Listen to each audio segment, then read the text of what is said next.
Gestapokun, just for fun. On va voir tes saisons ésotériques, Gestapokun. Alors ton printemps 1, 2, 3, c'est toujours la même vibe de toutes les façons.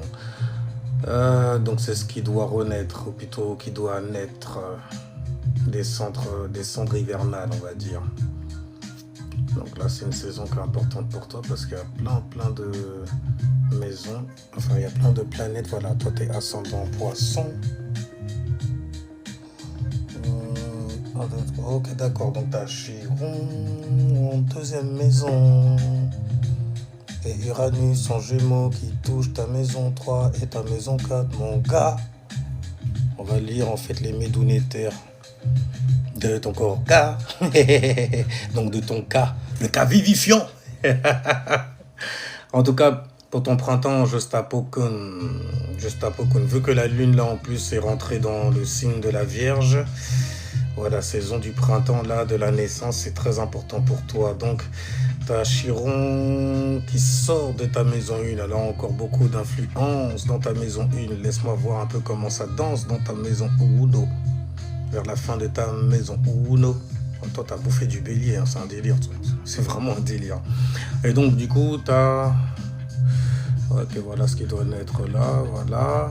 Donc Saturne qui rétrograde dans le signe du bélier, Neptune qui rétrograde en bélier, qui vient attaquer ta maison 1. T'as Chiron aussi dans ta maison 1, à la fin en tout cas. Donc t'es en pleine reconstruction de toi-même là pour le coup. Alors Neptune va dissoudre en fait une ancienne identité. Et Saturne va venir te demander d'arrêter de vivre uniquement à travers tes ressentis, à travers même le ressenti en général. L'attente ou l'adaptation aux autres. Donc, tu es là pour te redonner une structure personnelle. Tu as Chiron qui va ajouter une question qui se trouve essentielle sous ton ciel. Est-ce que tu crois suffisamment en toi pour construire ta vie à partir de toi? Justa. C'est la question en fait que Chiron a pour toi. Donc ça touche 1, 2, 3, donc ça touche la 1 aussi, la fin, et la 2 aussi, c'est un bordel. En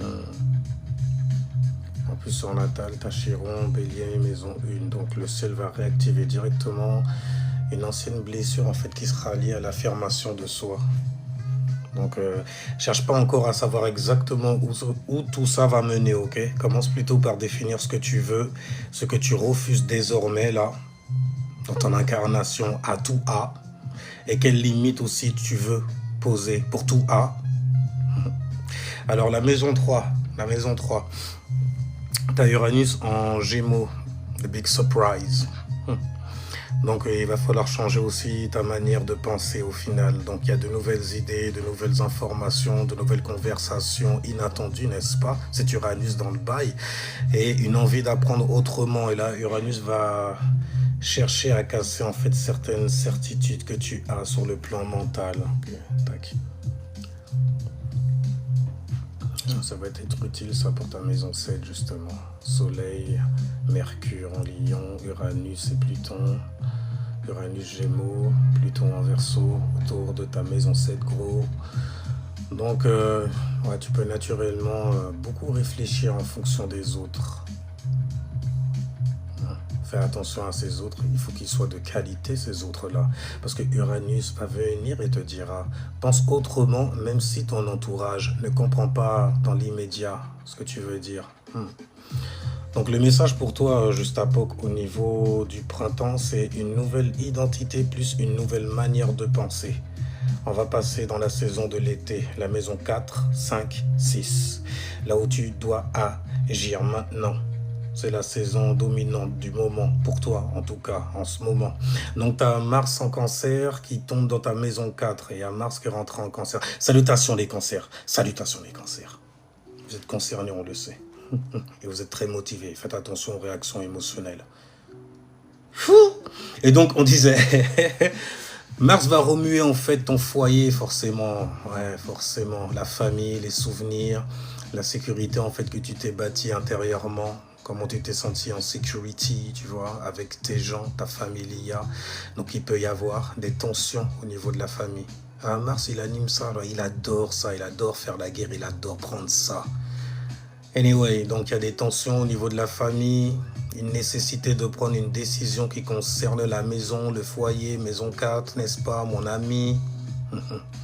Une irritabilité aussi qui sera liée au passé, un besoin de protéger ton espace personnel aussi. Mais Mars n'est pas là uniquement en fait pour provoquer des conflits, hein. Il est là aussi pour faire en sorte d'arranger certaines choses, surtout quand c'est lui qui les a créées, manifestées, initiées. Donc il va te demander, construire un environnement dans lequel tu te sens émotionnellement en sécurité. Et comme en plus de ça, tu as Saturne. Voilà. Tu as Saturne en cancer qui tombe dans ta maison 4 en plus, donc les histoires de famille. Ça peut rapidement en fait réveiller chez toi un sentiment de responsabilité ou voire même Saturne obligé de devoir faire, te structurer dans cette affaire. Donc un conseil, ne porte pas automatiquement tout ce qui appartient à la famille, gros. On sait très bien les responsabilités que c'est et à quel point ça peut t'alourdir dans tes affaires. En tout cas, tu as le Soleil, Mercure, Jupiter en Lion. Il y a une conjonction, un yoga au niveau des planètes gars dans ta maison 6. Dans la maison du quotidien. Ouais, fais ça bien. Salutations, merci. Et donc du coup, pour le soleil là, c'est en été même pour toi. Donc il va falloir agir, être conscient surtout de certaines choses qui concernent en fait ton quotidien, le travail, ton organisation, ta santé, tes habitudes, ton rythme quotidien, tes responsabilités. Ouais, fais ça bien. Il y a une amélioration de soi de toutes les façons dont tu vas tirer de tout ça. Donc le seul, il ne va pas te demander de simplement réfléchir à ton avenir. Il va te demander de modifier ton quotidien. Alors donc, en gros, concrètement, il faudra remettre de l'ordre dans ton emploi du temps. La lune vient là en plus bousculer l'affaire, hein. C'est un bordel dans ta maison 7, ta maison 7. En tout cas, il faudra reprendre une discipline. Travailler régulièrement sur un projet, améliorer certaines habitudes que tu as, éliminer ce qui te fait perdre ton time, surtout. Devenir un peu plus constant, n'est-ce pas? C'était évident. Parce que Jupiter amplifie en fait ta maison 6. Donc il peut y avoir davantage de travail, de responsabilités, d'opportunités aussi, qui viendront toquer à la porte de la maison 6. Maison 6, bah ouais. Mais attention, au piège, il y en a toujours, de toutes les façons. Surtout quand on parle de la maison de la frustration, tu vois. Vouloir tout faire en même temps. Il n'y a pas meilleur, justement, pour te frustrer. Salutations, salutations. Maintenant, une bonne routine vaut actuellement davantage qu'une grande révélation. Une bonne routine, fais attention. Maintenant, la nouvelle lune en Lion. Slider dans ta maison 6, go. Et c'est précisément là que la nouvelle lune a ouvert en fait son cycle chez toi. Donc ton intention, les intentions que tu devais mettre lors de cette nouvelle lune étaient très très concrètes au final. Quelle nouvelle manière de vivre tu vas pouvoir en fait installer au quotidien. Après, c'est pas forcément le moment de tout bouleverser dans ta maison 6 au niveau de ton quotidien. C'est le moment d'introduire une nouvelle habitude qui, répétée, peut se transformer dans ta life goal. Par exemple, reprendre un travail, apprendre quelque chose, réorganiser ton activité, commencer une pratique physique aussi. Il s'agit après tout de la maison 6, de ta santé. Donc remettre de l'ordre dans tes horaires et construire sérieusement un projet. Ouais, la nouvelle lune, couplée en plus avec ton nœud nord en verso, une incompréhension là, puisque ça s'oppose, des conflits même qui sont majeurs. En tout cas, en plus c'est maison 6 et maison 12, gars. Donc il y a une tension entre la maison 6, entre le faire, le travail, l'organisation, l'amélioration, et la maison 12, le lâcher prise aussi. Comprendre l'invisible aussi, maison 12 oblige. Terminer un cycle, se détacher aussi. Ouais, c'est pas évident. Hein. Mais dans ton apprentissage, de toutes les façons, ça va le faire. Il faut juste que tu travailles davantage. Il Faut juste que tu travailles davantage et que tu ne te prennes pas trop la tête non plus sur quoi tu travailles. Apprends ce qui mérite réellement ton énergie et abandonne le reste. Abandonne le reste. Maintenant, la maison 12, là, va te demander d'éliminer progressivement des habitudes inconscientes que tu as et qui sabotent souvent, un peu trop souvent, ton quotidien. Tu es illuminé sur ça. Il y a le soleil après tout qui tombe dans ça. Maintenant, l'automne. L'automne, c'est ce qui va se transformer. C'est ce que tu dois transformer. Donc, il va falloir contrôler, sans manipuler forcément. De toute façon, qui dit contrôle, dit aussi manipulation de ce qui est en train de se transformer. Ta Vénus en balance. Donc, l'automne, c'est la maison 7, la maison 8 et la maison 9. Et ta Vénus en balance qui slide dans ta maison 7. Ok. C'est vrai que tu as un stellium aussi en maison 7. Soleil, Mercure, Uranus, Pluton. Ok, bon. Tes relations là, clairement, ça va être en fait un gros terrain d'évolution. Puisque tu sais très bien, la maison 7, c'est la maison en fait des relations miroirs, ce qui te fait face en gros. Et tu te mires à travers tes relations, à travers les autres. Donc là, Vénus vient momentanément adoucir en fait cette zone. Ouais, elle vient apporter un peu de douceur, tu vois. Elle va t'apprendre à négocier, équilibrer, te rapprocher, dialoguer, rencontrer, rééquilibrer aussi. Énormément, donc je dis. Il y a un bon rééquilibrage qui se fait et qui sera possible. Si jamais tu es conscient de ça. Mais il y a une leçon. Et elle restera toujours la même chose avec ce genre d'alignement Vénus en balance qui slide dans ta maison 7. Une relation doit être équilibrée, pas simplement maintenue.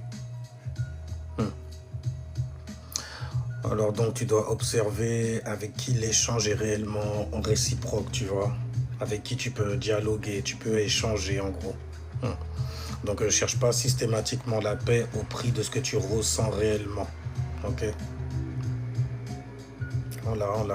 On cas travail. Je me suis encore amusé moi, on cas travail. Donc l'hiver, c'est la maison 10, la maison 11 et la maison 12, la dernière saison. C'est ce qui doit être assimilé et laissé derrière, en arrière-plan, pour ne pas en fait lui redonner naissance. Donc tu as Pluton qui rétrograde en Verseau, il est encore dans ta maison 11. Donc Pluton... Ouais, il se trouve juste avant la cupside de ta maison. 12 gars. Parce que t'es ascendant poisson. 12 gars. Ouais, 12 gars. Parce que t'es ascendant poisson dans la première maison. Donc on disait, actuellement, donc tu termines un énorme travail qui va tourner autour en fait des amis, des groupes, des réseaux, des projets aussi futuristes que t'es. Un travail autour de l'appartenance aussi, donc forcément, au collectif. Donc il y a certaines relations qui peuvent naturellement disparaître, laisse-les disparaître, ça fera toujours plus de place pour ton être, ton esprit, ton étoile, tu vois. Donc il y a certains projets aussi qui peuvent perdre leur sens. Tu peux aussi comprendre que tu n'as plus réellement envie d'appartenir au même milieu qu'avant. Donc Pluton, il nettoie ton futur en vrai, avant d'entrer dans ta maison 12, pour bien la transformer. Donc cherche pas forcément à conserver tous les liens. Il y a des gens, en fait, tu les rencontres juste pour une certaine phase. C'est pour ça que je parle d'ailleurs de saisons ésotériques, et que mon astrologie tourne autour des saisons aussi. Très personnalisé, tu vois, comme tu peux le ressentir en toi. Donc tu as le nœud nord en Verseau dans ta maison 12, ok. Le nœud nord, c'est ta destinée, c'est vers quoi tu dois tendre en gros pour régler ce qui se passe dans ton nœud sud, en Lion, dans la maison 6. Donc il y a un travail hivernal qui est en train de se faire qui concerne la solitude, une solitude qui te sera utile. La prise en fait de conscience qui va te demander d'avoir du recul, limite te détacher de certaines choses. Il y a un nettoyage en gros psychologique qui se fait, spirituel aussi, inconscient bien sûr, une fermeture d'anciens cycles, parce que c'est la maison qui ferme le cycle, la maison 12. Donc, et puis en plus, toi, t'as ascendant poisson, donc mon gars, tu vas le ressentir bien comme il faut. Tsunami ésotérique pour toi, y a rien. Donc, tu dois apprendre à distinguer intuition et peur. Ok. Intuition et peur. Compassion et sacrifice, repos et fuite. Non, je suis parti me reposer. Ouais, c'est ça. Y a rien. Donc dis-toi bien que tout ce qui se termine maintenant ne doit pas nécessairement être remplacé immédiatement. Tu dois vraiment prendre ton temps, c'est un délire en vrai. Il y a certaines choses qui doivent simplement se terminer. Laisse-les aller, ok? Je vais terminer avec un big résumé avant de couper ce live-là qui te concerne toi juste à Pokémon. Alors le printemps, tu te recrées en gros. Il y a Saturne, Neptune et Chiron en maison 1 là qui slide. Donc il y a une ancienne identité en dissolution. N'oubliez pas que Neptune est là pour justement faire fondre certaines choses afin de les faire renaître. Afin de garder en tout cas ce qui doit renaître au printemps. Donc il y a une nouvelle identité là pour le coup à structurer. Maintenant l'été, tu remets ta vie en ordre. Il y a Mars dans la maison 4, donc tu protèges ta stabilité émotionnelle, les embrouilles avec la familia et tout ça, tu connais gars. Ne réagis pas spontanément, gars. T'as Soleil, Mercure, Jupiter en maison 6. Et ça va concerner du coup en fait ton travail, la manière dont tu t'organises autour de ça, la manière dont tu améliores ton quotidien. Il y a l'automne maintenant, ta saison automnale. Il y a un rééquilibre au niveau de tes relations. Il y a Vénus là qui rentre dans ta maison 7, en balance. Donc regarde en fait qui marche réellement avec toi. Mais réellement, ouais, réellement. Pas juste en fait, juste comme ça, tu sais, comme les gens que tu rencontres virtuellement, mon gars, par exemple. Ils sont là, vite fait. Vite fait, ouais. En parlant de vite fait. Donc, pour l'automne, avec Vénus en maison 7, tu regardes qui marche réellement avec toi, plutôt que de simplement chercher l'accord de ces gens-là, qui ne te connaissent pas comme ça. Maintenant, donc, on a fini l'automne. Pas grand chose en été. Tu sais, en été quand même c'est bourré de ouf. Toi c'est surtout en fait le printemps et l'automne qui est assez light au final. En tout cas pour ton hiver là, tu fais le tri avant le prochain cycle. Ok? Donc Pluton est dans ta maison 11, donc il y a des transformations au niveau des projets, des fréquentations, laisse partir ces gens. Ok? Ils ont eu leur importance, fut un moment. Et tu as le nœud nord. Donc toujours le Verseau qui est en train de slider dans ta maison 12. Donc il y a une libération des automatismes, une sorte en fait de détachement sur ce sur quoi tu t'étais attaché. D'ailleurs, il y a des attachements aussi quelque part qui sont en train de se créer. Des attachements de choses qui appartiennent déjà au passé en plus. Donc fais bien le tri, fais bien le tri. Parce que là, ce qu'on te demande en fait, c'est réellement l'air de rien. De garder uniquement, de laisser fondre en fait ce qui doit fondre et de garder en fait seulement ce qui reste après la fonte. Donc, t'as pas besoin de savoir immédiatement où toute ta vie va aller. Le seul va te demander d'abord de remettre en ordre, de l'ordre même, pardon, dans tout ce que tu fais tous les jours, dans ton quotidien. Parce que dis-toi que le soleil, il apporte la conscience et te donne une direction.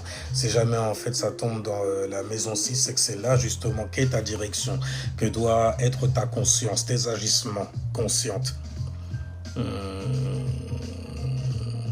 Et il faut que tu le fasses tous les jours puisque c'est la maison 6. Donc il va vraiment falloir que tu t'appliques. Après, il faut que tu changes ta manière de vivre. Et ta direction, là, va devenir beaucoup plus claire. Ouais, beaucoup plus claire.